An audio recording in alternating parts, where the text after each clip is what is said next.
नमस्कार बच्चों, स्वागत है हमारे चैनल नेस्ट बोर्ड एग्जाम में। दोस्तों, आज की इस वीडियो में हम क्लास 10 के मैथ के सिलेबस के बारे में विस्तार से डिस्कस करने वाले हैं। तो दोस्तों, आपको हमारे चैनल में सबसे पहले आप वास्तविक संख्याएं पढ़ेंगे। वास्तविक संख्याएं क्या होती हैं, उनको कैसे आइडेंटिफाई किया जाता है, और इसके बाद हम बहुपद पढ़ेंगे। बहुपद में बहुपद को कैसे पहचाना जाता है और बहुपद को कैसे सॉल्व किया जाता है। तीसरा टॉपिक हम पढ़ेंगे दो चर वाले रैखिक समीकरण योग। इसमें भी देखेंगे किस तरीके के क्वेश्चन होते हैं और बहुत ही इजी कॉन्सेप्ट के साथ आपको समझाया जाएगा। और नेक्स्ट है द्विघात समीकरण। एक एक करके सभी टॉपिक्स को हम इस वीडियो में कवर अप करने वाले हैं, जैसे कि समांतर श्रेणी कैसे पहचानी जाएगी, त्रिभुज, निर्देशांक, ज्यामिति, त्रिकोणमिति का परिचय, त्रिकोणमिति के कुछ अनुप्रयोग, वृत्त, रचनाएं, वृत्त से संबंधित क्षेत्रफल, वृत्तों से संबंधित क्षेत्रफल, पृष्ठीय क्षेत्रफल और आयतन, सांख्यिकीय प्रायिकता। दोस्तों, ये सारी टॉपिक्स हम अपने वीडियो में कवर करने वाले हैं, तो वीडियो बहुत ही रोमांचक होने वाली है। वीडियो में बने रहिए। चलिए स्टार्ट करते हैं। पहला टॉपिक वास्तविक संख्याएं। सर आपको बताएंगे वास्तविक संख्याएं के बारे में। वास्तविक संख्या क्या होती है, वास्तविक व काल्पनिक संख्या में क्या अंतर होता है, कैसे पहचानेंगे वास्तविक संख्या और काल्पनिक संख्या को, परिमेय संख्या व अपरिमेय संख्या क्या होती है, कैसे पहचानेंगे, ये सब कुछ पढ़ेंगे वास्तविक संख्या पार्ट नंबर 1 पे। दूसरा टॉपिक है बहुपद। बहुपद में आप क्या सीखने वाले हो? बहुपद किसे कहते हैं, कौन सा बहुपद है, कौन सा नहीं है, कैसे पहचानेंगे बहुपद है क्या नहीं, बहुपद के शून्यंकों को ज्ञात करेंगे, उसमें भी ज्यामिति विधि द्वारा। शून्यंकों के गुणांकों के संबंध के बारे में भी पढ़ेंगे, साथ साथ विभाजन एल्गोरिथम की बात भी करेंगे। तीसरा टॉपिक है दो चर वाले समीकरण। रेखिक समीकरण युग्म की हल करने की विधि के बारे में पढ़ेंगे। दो चरों वाले रेखिक समीकरण को ग्राफिक विधि तथा बीजगणितीय विधि द्वारा हल किया जाता है। बीजगणितीय विधि में भी प्रतिस्थापन विधि, विलोपन विधि और तीसरा पार्ट जो होता है हमारा वो बीजगुणन विधि होता है।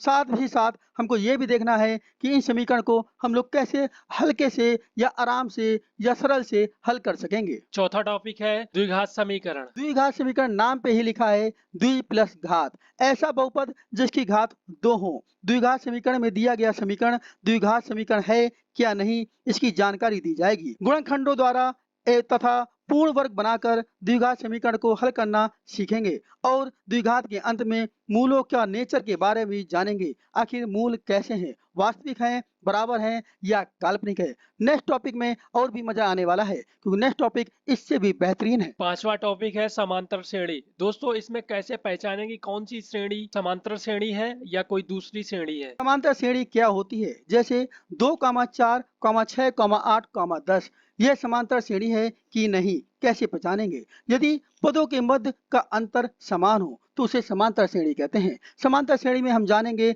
इसका nवां पद ज्ञात करना।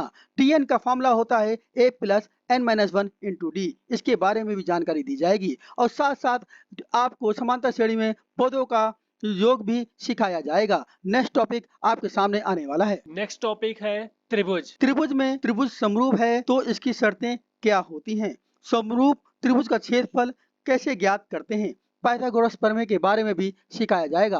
पाइथागोरस प्रमेय क्या होती है, कर्ण का स्क्वायर बराबर लंब का स्क्वायर प्लस आधार का स्क्वायर, आपने बचपन में बहुत पढ़ा है, लेकिन आपको इसके उपयोग भी सिखाए जाएंगे। देखते जाएंगे तो आप सब वीडियो में हम आपको एक अच्छा नॉलेज देते जाएंगे। ध्यान रहे वीडियो लास्ट तक जरूर देखें और भी आपको बताएंगे कि आगे हम आपको क्या क्या देने वाले हैं। नेक्स्ट टॉपिक है निर्देशांक ज्यामिति। इसमें पढ़ेंगे हम दूरी और विभाजन के बारे में। दूरी क्या होती है, दो बिंदुओं के बीच की दूरी। d बराबर अंडर रूट के अंदर y2 माइनस y1 का square plus h2 minus h1 का स्क्वायर। बचपन में हम लोगों ने ये पढ़ा था। विभाजन सूत्र जो एक रेखा को कैसे दो अनुपात में विभाजित करता है, इसको भी देखेंगे और अंत में बात करेंगे त्रिभुज के क्षेत्रफल की।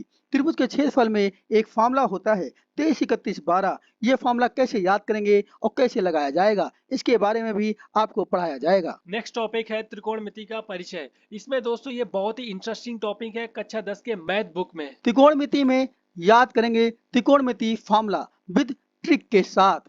क्या होता है sine theta, cos theta, tan theta, कैसे याद करेंगे त्रिकोणमिति टेबल। क्या अंतर है पूरक कोण और समपूरक कोण में, इसके बारे में भी हम आपको पूरी जानकारी देंगे। नेक्स्ट टॉपिक है त्रिकोणमिति के कुछ अनुप्रयोग। दोस्तों ये प्रीवियस टॉपिक से बहुत ही बढ़िया टॉपिक होने वाला है। त्रिकोणमिति में ऊंचाई व दूरी के सवाल में जाएंगे। ये बहुत इंपॉर्टेंट टॉपिक है, पेपर में इसे एक लॉन्ग क्वेश्चन जरूर आता है। इसमें बात करेंगे उन्नयन कोण व अवनमन कोण की, कैसे हल करेंगे मीनार, गुंबद, खंबे, मकान और नाव व झील वाले सवालों को बहुत बेहतरीन तरीके से, शॉर्ट मेथड से। नेक्स्ट टॉपिक है वृत्त। दोस्तों ये त्रिकोणमिति से बहुत ही बेहतर टॉपिक होने वाला है, क्योंकि जब हम वृत्त पढ़ते हैं उसकी बात ही कुछ अलग होती है। वृत्त में पढ़ेंगे कि वृत्त का केंद्र क्या है, वृत्त की त्रिज्या क्या है, वृत्तखंड क्या है, वृत्त में स्पर्श रेखाएं कैसे ज्ञात होती हैं, वृत्त में कितनी स्पर्श रेखाएं हो सकती हैं, एक स्पर्श रेखा, दो स्पर्श रेखा, तीन या चार, या एक भी नहीं, क्योंकि बात होगी नेक्स्ट टॉपिक की। नेक्स्ट टॉपिक भी हमारा इससे रिलेटेड होगा। जब हम वृत्त पढ़ लेंगे तभी हमें नेक्स्ट टॉपिक अच्छे से आ पाएगा। हमारा नेक्स्ट टॉपिक है रचनाएं, जो रेखाओं से रिलेटेड है। इस चैप्टर में देखेंगे वृत्त पर स्पर्श रेखाओं की रचनाएं। साथ ही साथ हम आपको ये भी बताने वाले हैं कि इसमें हम देखेंगे कि कोई भी वृत्त से संबंधित जो भी आपसे रचनाएं पूछी जाएंगी, वो हो सकता है कि वृत्त में स्पर्श रेखाएं दी गई हों, उससे रिलेटेड भी आपसे रचनाएं पूछी जा सकती हैं। नेक्स्ट टॉपिक है वृत्तों से संबंधित क्षेत्रफल। इस टॉपिक में हम इससे रिलेटेड फॉर्मूला को डिस्कस करने वाले हैं। इसमें देखेंगे वृत्त का परिमाप और क्षेत्रफल, त्रिज्यखंड व वृत्तखंड के क्षेत्रफल के बारे में भी पढ़ेंगे। नेक्स्ट टॉपिक है पृष्ठीय क्षेत्रफल और आयतन। मेंसुरेशन में 2D व 3D के बारे में समझेंगे। 2D व 3D में क्या क्या अंतर है, कैसे इसके क्षेत्रफल व आयतन ज्ञात करते हैं, और आपको फॉर्मूला ज्ञात करने की शॉर्ट ट्रिक भी समझाई जाएगी। साथ साथ इसमें हम लोग पढ़ेंगे शंकु, बेलन, गोले के बारे में, और शंकु के छिन्नक के बारे में भी पढ़ेंगे जो एक बाल्टी का रूप होता है। उसके साथ साथ 2D में भी पढ़ेंगे आयत क्या होता है, वर्ग क्या होता है। अगर आपको आज तक मेंसुरेशन समझ में नहीं आई है तो मेरा दावा है आप मेरे से पढ़ने के बाद कभी भी मेंसुरेशन को भूल नहीं पाएंगे। नेक्स्ट टॉपिक है सांख्यिकी। ये बिल्कुल शेयर मार्केट की तरीके काम करता है। सांख्यिकी में पढ़ना पड़ता है हम लोगों को माद, मध्यिका और बहुलक। ध्यान में रखिएगा बेटा, आपको माद, मध्यिका और बहुलक के फॉर्मूले के बारे में भी पढ़ना होगा। साथ ही साथ आपको पढ़ना होगा बारंबारता। बारंबारता से रिलेटेड पढ़नी होगी संचयी बारंबारता। सांख्यिकी टॉपिक अपने में एक बेहतरीन टॉपिक माना जाता है। नेक्स्ट टॉपिक है प्रायिकता। ये दोस्तों हाई स्कूल की मैथ बुक में सबसे कठिन टॉपिक माना जाता है। प्रायिकता टॉपिक हमारे बुक का लास्ट टॉपिक है। इसमें हम आपको पढ़ाएंगे बेहतरीन तरीके से, और याद रखिएगा इसमें बात होगी सिक्के की, पासे की, पत्ते की और गेंद की। ये बहुत सवाल हैं जो बहुत से कठिन सवाल माने जाते हैं, लेकिन हम आपको इसमें टॉपिक वाइज पढ़ाते हुए चलेंगे। आपको ये सवाल ऐसे लगने लगेंगे जैसे कोई बोने सवाल हो, और बेहतरीन सवाल का तरीका हम इसमें प्रायिकता में आपको देंगे। मेरे साथ बने रहिएगा, एक एक टॉपिक मैं आपको बहुत अच्छे से पढ़ाऊंगा। अगर आपको मेरी द्वारा दी गई जानकारी अच्छी लगी हो तो प्लीज वीडियो को शेयर करें, सब्सक्राइब करें और हमारा मनोबल जरूर बढ़ाएं। और अपने दोस्तों के साथ शेयर करना बिल्कुल भी मत भूलें। लाइक करें, सब्सक्राइब करें एंड शेयर करना मत भूलें।